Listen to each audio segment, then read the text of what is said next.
और अगर शामिल नहीं करते हैं तो फिर हमें दोबारा इसके बारे में सोचना पड़ेगा, क्योंकि ये हमारी अहम फसलें हैं जो हमारी नहीं बिकती हैं। आज आप देखिए, आज बाजार में सरसों आ रही है और आज सरसों का रेट है 4,000 रुपये, 4200 रुपये। MSP से 2,000 रुपये कम बिक रही है। 10 क्विंटल अगर एकड़ से निकली तो 20,000 का नुकसान हमें हो गया। तो ये बहुत अहम मुद्दा है और जिस पे जो है सरकार नहीं जा रही है। और इसके आगे जो है जो हमने कल फैसला लिया है, अगर सरकार 21 तारीख तक नहीं मानती है तो फिर हरियाणा भी जो है वो इस आंदोलन में पूरी तरह से भाग लेगा, पूरी तरह से इसमें हम शामिल होंगे। दूसरा ये है कि जैसे नेट बंद किया हुआ, आजकल नेट पे कारोबार है और कारोबार यहाँ तक का है कि अब हमने जेब में पैसे रखने बंद कर दिए। आम लोगों ने, जो पढ़े लिखे लोग हैं, वो पेमेंट भी नेट से उससे करते हैं। और यहाँ तक हो रहा है कि जो बाहर के ट्रक हैं, दूसरे स्टेटों के आए हुए, और बहुत से कई सौ ट्रक एक जगह पे खड़ा, उन बेचारे में पैसे मुक गए हैं, खत्म हो गया, नेट चल नहीं रहा, वो मंगा भी नहीं सकते, वो पेमेंट भी नहीं किसी तरह से कर सकते। पूरा कारोबार नेट पे है, पढ़ाई नेट पे है। और मतलब ये नेट जो है वो तुरंत चालू कर देना चाहिए। नेट बंद करने से आंदोलन बंद नहीं होते। तो आपकी शंका, जैसे वो जो किसान वो ये है कि हरियाणा के मुख्यमंत्री ने एक बयान दिया है कि हम 14 फसलों पे MSP दे रहे हैं, जो सफेद झूठ है। जो मैं आपके सामने उदाहरण बता रहा हूं कि आज हमारी सरसों 4,000 में बिक रही है। भावांतर के तहत जिन फसलों को लाया गया, बाजरा है 300 रुपये कम बिका है।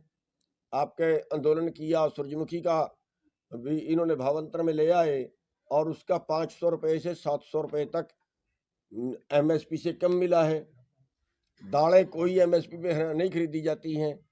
तो ये जो मुख्यमंत्री जी कह रहे हैं, गुमराह करने वाला बयान दे रहे हैं कि हरियाणा के अंदर हम 14 फसलें खरीद रहे हैं, तो हम जो है इसके लिए चिट्ठी भी सरकार को लिख रहे हैं, सरकार से जवाब भी मांग रहे हैं कि सरकार बताए कि कौन कौन सी फसल वो MSP पे खरीद रहे हैं। जिन 23 फसलों का MSP तय होता है उनमें से वो 14 खरीद रहे हैं, ऐसा उनका बयान था।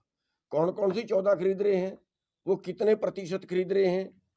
मतलब जैसे बाजरा है वो कभी 25%, कभी 35%, यही हाल सरसों का। आंदोलन देश में चल रहा है, इसमें जो बातचीत हुई है, कल जो बातचीत हुई है जिसपे सारे देश की आंखें थी कि शायद कोई हल निकलेगा, उसमें उन्होंने 5 फसलों पे आश्वासन दिया है कि हम इनको एजेंसियों से जो है वो खरीद करवाने की बात कर सकते हैं।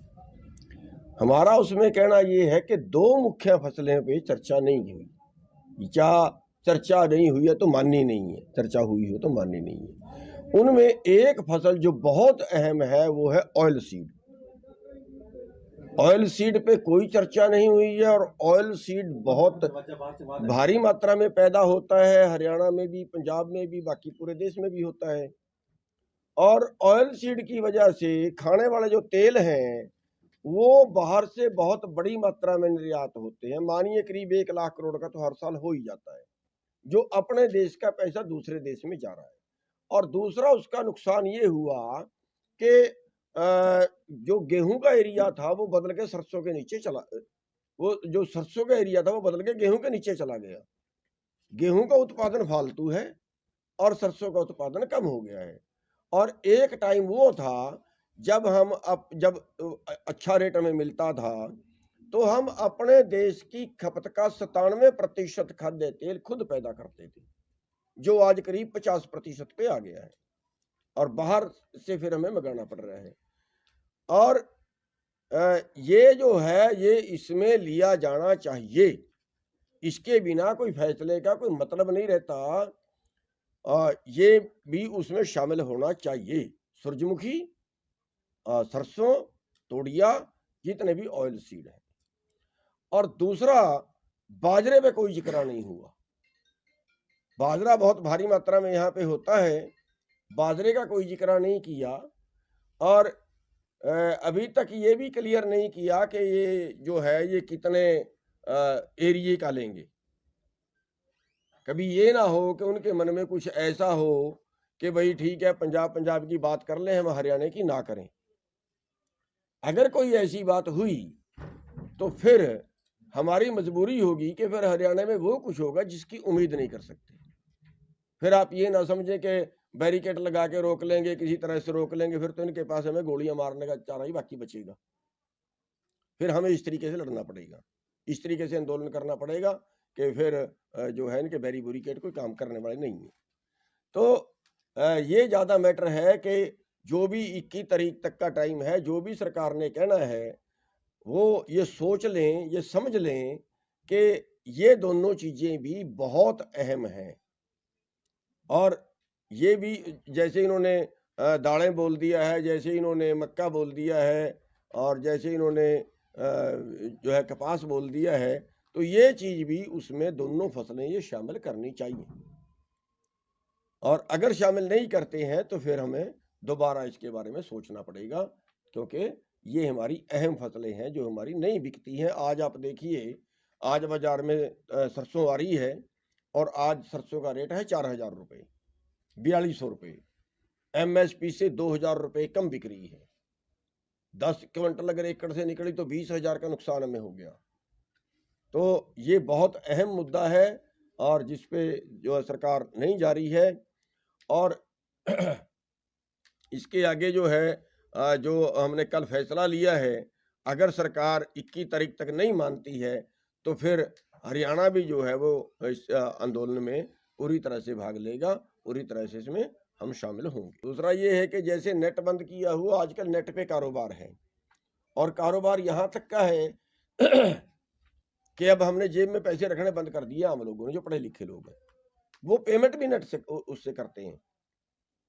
और यहाँ तक हो रहा है कि जो बाहर के ट्रक हैं दूसरे स्टेटों के आए हुए, और बहुत से कई 100 ट्रक एक जगह पे खड़ा है, उन बेचारे में पैसे मुक गए हैं, खत्म हो गया, नेट चल नहीं रहा, वो मंगा भी नहीं सकते, वो पेमेंट भी नहीं किसी तरह से कर सकते।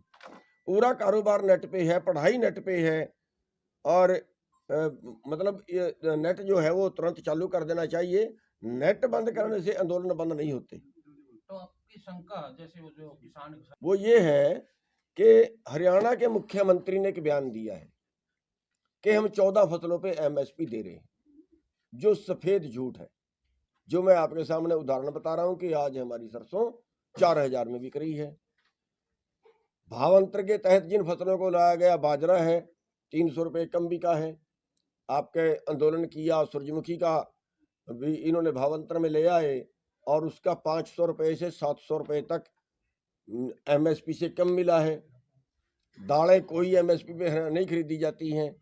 तो ये जो मुख्यमंत्री जी कह रहे हैं, गुमराह करने वाला बयान दे रहे हैं कि हरियाणा के अंदर हम 14 फसलें खरीद रहे हैं, तो हम जो है इसके लिए चिट्ठी भी सरकार को लिख रहे हैं, सरकार से जवाब भी मांग रहे हैं कि सरकार बताए कि कौन कौन सी फसल वो MSP पे खरीद रहे हैं। जिन 23 फसलों का MSP तय होता है उनमें से वो 14 खरीद रहे हैं, ऐसा उनका बयान था।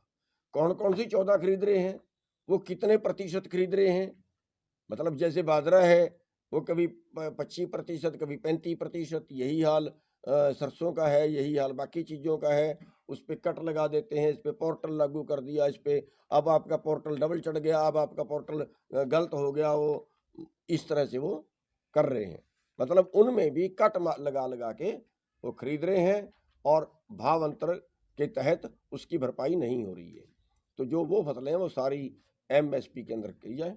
का जो मुकदमा दर्ज था वो भी अभी तक वापस नहीं लिया फैसला करने। जो संगठन वहाँ बैठे हैं, बात कर रहे हैं सरकार से, उनके साथ पंजाब के मुख्यमंत्री बैठते हैं, तो आपको शक है, शंका है कि भी हरियाणा को उसमें साथ शामिल ना किया जाए जो सरकार के साथ उनकी बातचीत? देखिए, अभी तक ना तो ये बात आई है कि वो शामिल कर रहे हैं, ना ये बात आई है कि ना शामिल कर रहे हैं।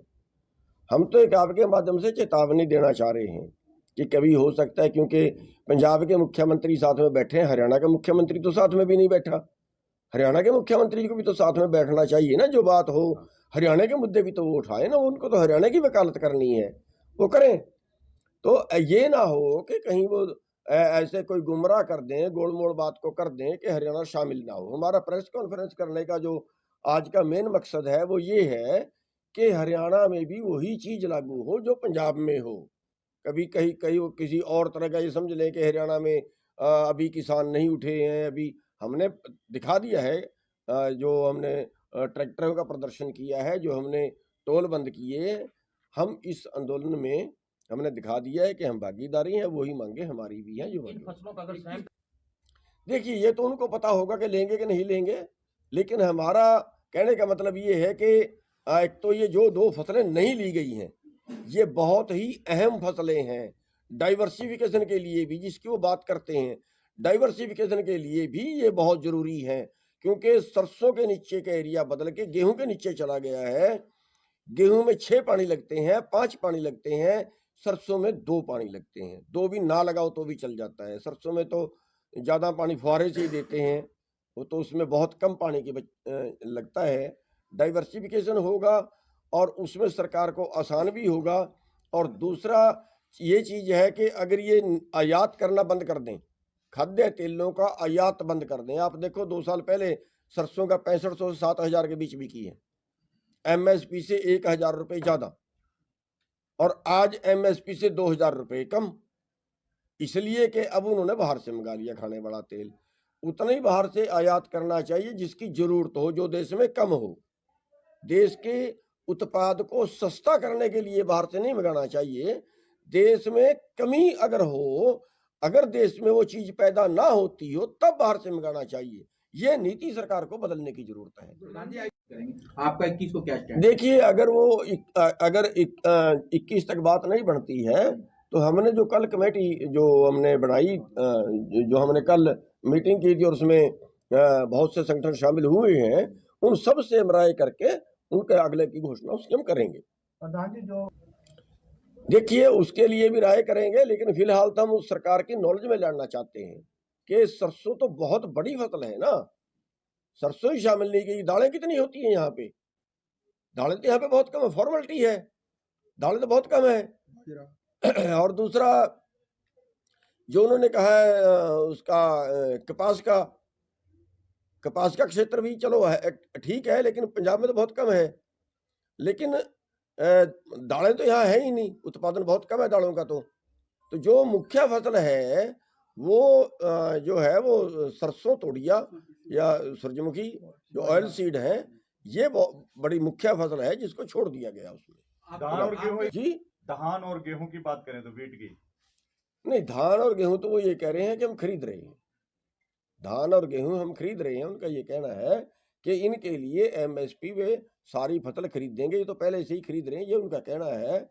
जो नहीं बिक रही है एमएसपी पे, वो दालें हैं, वो ऑयल सीड है, वो कपास है, बाजरा है, ये फसलें नहीं बिक रही है, जिनकी वजह से भारत के किसानों को हर साल करीब करीब 4 लाख करोड़ का नुकसान होता है, जो सरकार एमएसपी पे नहीं खरीद रही है। केवल उसकी वजह से 4 लाख करोड़ का पर साल नुकसान होता है। एक